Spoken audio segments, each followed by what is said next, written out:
ವಿಧಾನ ಪರಿಷತ್ ಚುನಾವಣೆಯಲ್ಲಿ ಆಯ್ಕೆ ಮಾಡಿದಂಥ ಕಾಂಗ್ರೆಸ್ ಪಕ್ಷದ ವರಿಷ್ಠರ ತೀರ್ಮಾನವನ್ನು ಗೌರವಿಸಿ ನನಗೆ ಬೆಂಬಲಿಸಿದಂಥ ಎಲ್ಲ ನನ್ನ ರಾಷ್ಟ್ರೀಯ ನಾಯಕರು, ರಾಜ್ಯ ನಾಯಕರು ಮತ್ತು ಶಾಸಕರ ಮಿತ್ರಗಳಿಗೆ ಅತ್ಯಂತ ನಾನು ಕೃತಜ್ಞತೆಯನ್ನು ಸಲ್ಲಿಸ್ತೇನೆ.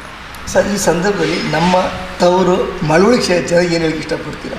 ಮಳವಳ್ಳಿ ಕ್ಷೇತ್ರ ನಾನು ತವರು ತಾಲೂಕು, ಅಲ್ಲೇ ಹುಟ್ಟಿ ಅಲ್ಲೇ ಬೆಳೆದು ಅಲ್ಲೇ ವಿದ್ಯಾಭ್ಯಾಸವನ್ನು ಮಾಡಿ ನಂತರ ಮಂಡ್ಯ ಇಂಜಿನಿಯರಿಂಗ್ ಕಾಲೇಜ್ ವ್ಯಾಸಂಗವನ್ನು ಪೂರೈಸ್ಕೊಂಡು ಬಂದೆ.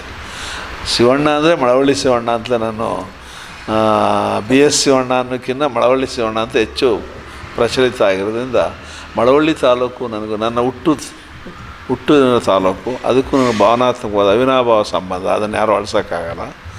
ಆ ತಾಲೂಕಿನ ವಿದ್ಯಾರ್ಥಿಗಳ ಬಗ್ಗೆ, ಆ ತಾಲೂಕಿನ ಜನತೆ ಬಗ್ಗೆ ವಿಶೇಷವಾದ ಕಾಳಜಿಯನ್ನು ಇಟ್ಕೊಂಡಿದ್ದೀನಿ, ವಿಶೇಷವಾದ ಗೌರವ ಪ್ರೀತಿಯನ್ನು ಇಟ್ಕೊಂಡಿದ್ದೀನಿ.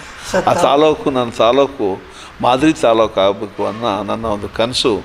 ಏನೀಗ ಶಾಸಕರು ಅವರು ಅಭಿವೃದ್ಧಿ ಕೆಲಸಗಳು ಮಾಡ್ತಾಯಿದ್ದಾರೆ, ಅವ್ರಿಗೂ ಕೂಡ ಅವ್ರ ಕೈಗಳನ್ನ ಬಲಪಡಿಸ್ತಕ್ಕಂಥ ಕೆಲಸವನ್ನು ನಾವೆಲ್ಲ ಒಟ್ಟಾಗಿ ಆ ಮಳವಳ್ಳಿ ತಾಲೂಕಿನ ಮಾದರಿ ಮಳವಳ್ಳಿ ತಾಲೂಕು ಅನ್ನೋ ಒಂದು ಯೋಜನೆಯನ್ನು ನಾನು ಯಾಕೆಂದರೆ ಮೊದಲಿಂದ ಕೂಡ ಅಲ್ಲಿ ಬಯಲು ಮುಕ್ತ ಶೌಚಾಲಯಗಳನ್ನ ನಿರ್ಮಾಣ ಮಾಡಿದೆ. ನಮ್ಮ ಲೋಯ ವಿಚಾರ ವೇದಿಕೆಯಿಂದ ಹೊಗೆ ಮುಕ್ತ ಹಳ್ಳಿಗಳ ನಿರ್ಮಾಣ ಮಾಡಿ ಗ್ಯಾಸು ಮತ್ತು ಸ್ಟವ್ಗಳ ಉಚಿತವಾಗಿ ವಿತರಣೆ ಮಾಡಿದೆ. ಬಸ್ ಪಾಸ್ಗಳನ್ನ ಮಳವಳ್ಳಿ ತಾಲೂಕಿಂದ 2016ರಲ್ಲಿ 6,000 ಮಕ್ಕಳಿಗೆ ಆ್ಯನ್ಯುವಲ್ ಬಸ್ ಪಾಸ್ ನಮ್ಮ ಲೋಯ ವಿಚಾರ ವೇದಿಕೆಯಿಂದ ಕೊಟ್ಟಿದೆ. ಈಗ ನಮ್ಮ ಮುಖ್ಯಮಂತ್ರಿ ಶಿವಕುಮಾರ್ ಅದನ್ನು ಬಸ್ ಪಾಸ್ ವಿದ್ಯಾರ್ಥಿಗಳು ಕೂಡ ಎಕ್ಸ್ಟೆಂಡ್ ಮಾಡಿದ್ದಾರೆ. ಮತ್ತು 16,000 ಹೆಲ್ತ್ ಕಿಟ್ಗಳು ಕೊಟ್ಟಿದ್ದಾರೆ. ಆ ಕಾಲದಲ್ಲೇ 2020ರಲ್ಲಿ ಮಕ್ಕಳುಗಳಿಗೆ ಶಾಲಾ ಮಕ್ಕಳಿಗೆ 16,200 ಮಕ್ಕಳಿಗೆ ಹೆಲ್ತ್ ಕಿಟ್ಗಳು ಕೊಟ್ಟು. ಈ ಥರ ನನಗೂ ಮಳವಳ್ಳಿ ತಾಲೂಕು ಒಂದು ರೀತಿಯ ಭಾವನಾತ್ಮಕ ಸಂಬಂಧ, ನನ್ನ ತಾಲೂಕು. ಹಾಗಾಗಿ ಮಳವಳ್ಳಿಯ ಜನತೆ ಮತ್ತು ಮಳವಳ್ಳಿ ವಿದ್ಯಾರ್ಥಿಗಳು ಚೆನ್ನಾಗಿ ಓದಿ ಉದ್ಯೋಗ ಮೇಳಗಳು ಮಾಡಿದ್ದೆ ನಾನು. ಆ ಕಾರ್ಯಕ್ರಮಗಳನ್ನ ಇನ್ನೂ ಹೆಚ್ಚಿನ ಸಂಖ್ಯೆಯಲ್ಲಿ ಹೆಚ್ಚಿನ ರೀತಿಯಲ್ಲಿ ನಮ್ಮ ಸರ್ಕಾರದಿಂದ, ರಾಜ್ಯ ಸರ್ಕಾರದಿಂದ ನಾವು ಹೆಚ್ಚಿಗೆ ಮಾಡಲಿಕ್ಕೆ, ಉತ್ತೇಜನ ಮಾಡಲಿಕ್ಕೆ, ವಿದ್ಯಾರ್ಥಿಗಳ ಬದುಕು ಹಸನ ಆಗಬೇಕು, ನಿರುದ್ಯೋಗಗಳ ಭಾವನೆಗಳು ನಿವಾರಣೆ ಆಗಬೇಕು. ಇದು ನನ್ನ 1 ಪಾಯಿಂಟ್ ಅಜೆಂಡಾಗಳು. ಮತ್ತು ಶೋಷಿತ ವರ್ಗಗಳ ಜನರಿಗೆ ರಾಜಕೀಯ ಪ್ರಾತಿನಿಧ್ಯ ಮತ್ತು ಅವರ ಒಂದು ಸರ್ಕಾರದ ಏನು ಸವಲತ್ತುಗಳು ಸಿಗುತ್ತೆ ಅದು ಸಿಗಬೇಕು. ಮತ್ತು ಉಚಿತವಾಗಿ ಲ್ಯಾಪ್ಟಾಪ್ಗಳು ವಿತರಣೆ ಆಗಬೇಕು. ಸರ್ಕಾರನೇ ಮಾಡೋದು, ಕೇಂದ್ರ ಸರ್ಕಾರ ಮಾಡಬೇಕು ಈ ಥರದವೆಲ್ಲ. ಉಚಿತವಾಗಿ ಲ್ಯಾಪ್ಟಾಪ್, ಡಿಜಿಟಲ್ ಇಂಡಿಯಾ ಅಂತ ನಾವು ಸ್ಲೋಗನ್ ಮಾಡೋದಕ್ಕಿಂತ ಆ ಕಾರ್ಯಕ್ರಮ ಅನುಷ್ಠಾನಗೊಳಿಸ್ಬೇಕು. ಇದು ನನ್ನ ಕೆಲವು ಪ್ರಮುಖವಾದ ಅಂಶಗಳು. ಅದರ ಬಗ್ಗೆ ನಾನು ಸದನದಲ್ಲಿ ಕೂಡ ಚರ್ಚೆ ಕೈಗೊಳ್ತೀನಿ. ಸರ್, ತಾವು ಒಂದು ಕೆಳ ಮಾತಿನಿಂದ ಬಂದವರು ಮತ್ತು ಶಿವಣ್ಣ ಅಂದರೆ ಜಾತಿ ರಹಿತ ವ್ಯಕ್ತಿ ಅಂತ ಚಿರಪರಿಚಿತರು. ಈಗ ನೀವೊಂದು ವಿಧಾನ ಪರಿಷತ್ ಇದಾಗಿದ್ದೀರಾ, ನಿಮ್ಮದೇ ಆದ ಒಂದು ಕನಸೇನಿದೆ ಸರ್? ನಾನು ಅದೇ ಹೇಳಿದ್ನಲ್ಲ, ಜಾತಿ ರಹಿತ ಬಸವಣ್ಣವರೇ ಹೇಳಿದ್ದಾರೆ 12ನೇ ಶತಮಾನದಲ್ಲಿ. ಭಕ್ತಿ ಭಂಡಾರಿ ಬಸವಣ್ಣವರು ಈ ರಾಜ್ಯಕ್ಕೆ ಅಲ್ಲ ಇಡೀ ವಿಶ್ವಕ್ಕೆ ವಿಶ್ವಗುರು ಬಸವಣ್ಣವರು ಒಂದು ಅಗ್ರಪಂಕ್ತಿಯನ್ನು ಹಾಕ್ಕೊಟ್ಟಿದ್ದಾರೆ. ಜಾತಿ ಧರ್ಮರಹಿತವಾದ ಸಮಾಜ ಮತ್ತು ಕುವೆಂಪುರವರ ವಿಶ್ವಮಾನವ ಕುವೆಂಪುರವರ ಮನುಜಪಥ ಎಲ್ಲ ಒಂದೇ ಸಮಾಜದಲ್ಲಿ ಶಾಂತಿ ಸೌಹಾರ್ದದಿಂದ ಬೀಡಾಗಬೇಕು, ನಾವೆಲ್ಲ ಒಗ್ಗಟ್ಟಿಂದಿರಬೇಕು. ಜಾತಿ ಧರ್ಮ ಇವನು ಮೀರಿ ಮಾನವ ಧರ್ಮನೇ ಶ್ರೇಷ್ಠವಾದ ಧರ್ಮ ಅನ್ನೋದು ನನ್ನಿದು. ಸೊ ಆ ಬಗ್ಗೆ ನಾನು ಸದನದಲ್ಲಿ ಕೂಡ ನಾವೆಲ್ಲ ಈ ಚುನಾವಣಾ ರಾಜಕಾರಣಕ್ಕೋಸ್ಕರ ಜಾತಿ ಧರ್ಮ ಕೋಮು ದಳ್ಳೂರಿಗಳನ್ನ ಇದು ಮಾಡಿ ಚುನಾವಣಾ ಎಲೆಕ್ಷನ್ ಗೆಲ್ಲೋದೇ ಮುಖ್ಯ ಆಗಬಾರ್ದು. ನಾವು ಸರ್ವರೂ ಕೂಡ ಸರ್ವ ಜನಾಂಗದ ಶಾಂತಿಯ ತೋಟ ಆಗಬೇಕು ಅನ್ನೋದು ಹಿರಿಯರ ದಾರ್ಶನಿಕರ ಕವಿವಾಣಿ ಮತ್ತು ಅಮೃತವಾಣಿಗಳು.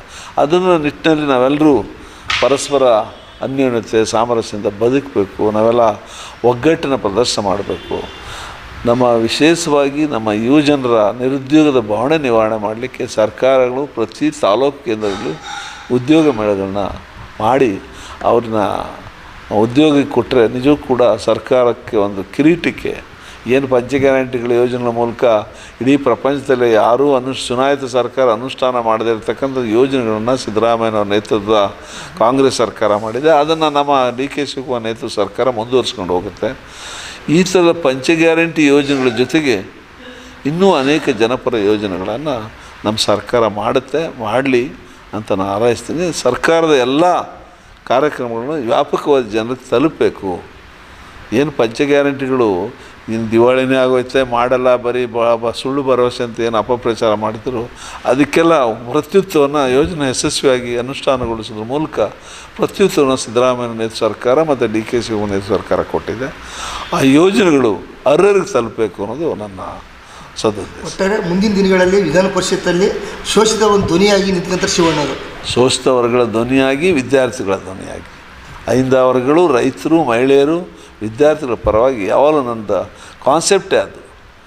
ಈಗ ನಾವೆಲ್ಲ ಮಂಡಲ್ ಕಮಿಷನ್ಗೋಸ್ಕರ ಜಾರಿಗೋಸ್ಕರ ಹೋರಾಟ ಮಾಡಿದಂಥ ದಿನಗಳನ್ನ ನಾವು ನೆನೆಸ್ಕೊಳ್ತೇವೆ. 1990 ವಿ ಪಿ ಸಿಂಗ್ರವರು ಜಾರಿಗೊಳಿಸಿದ ಮಂಡಲ್ ರಿಪೋರ್ಟು ಇವತ್ತು IAS, IPS, IFS, IRS ಅಲ್ಲಿ ಹಿಂದುಳಿದ ವರ್ಗಗಳು, ಮೈನಾರಿಟೀಸ್ ಇವತ್ತಿನ ಉದ್ಯೋಗ ಪಡೆದಿದ್ದೀವಿ ಅಂದರೆ ಅದು because of V P Singh Mandal commission report. ಅದನ್ನು ಬರೀ 27% ಇದೆ, ಅದನ್ನು 54% ಹೆಚ್ಚಿಸಬೇಕು ಅಂತೇಳಿ ನಾನು ಧ್ವನಿಯಾಗಿ ಆ ಥರದ ಒಂದು ವಿಷಯಗಳ ತಗೊಂಡು ನಾನು ಚರ್ಚೆ ಮಾಡ್ತೀನಿ.